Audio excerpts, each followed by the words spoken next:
La pression politique monte dans les rues de Bangkok. Il y a une grande partie du centre de la capitale thaïlandaise qui est de nouveau, comme il y a 3 ans et demi, paralysée, totalement paralysée. On ne peut pas accéder. Le gouvernement thaïlandais, par mesure de sécurité, vient d'ordonner l'évacuation du palais du gouvernement. Donc là, le centre névralgique du pouvoir.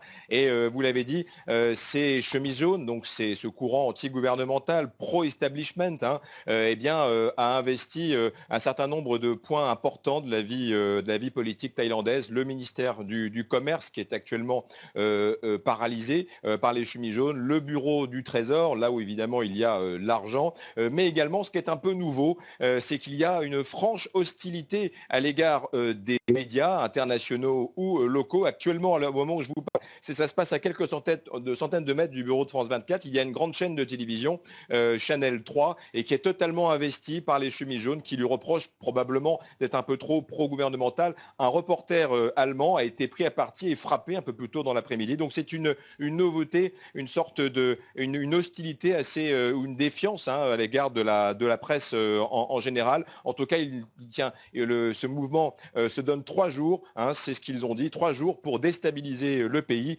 et arriver à leur but. C'est simplement que le Premier ministre Yingluck Shinawatra, la sœur de Thaksin Shinawatra, leur bête noire, démissionne avec son gouvernement. Donc dans les 3 jours, reste à savoir ce qui va se passer dans les rues de Bangkok.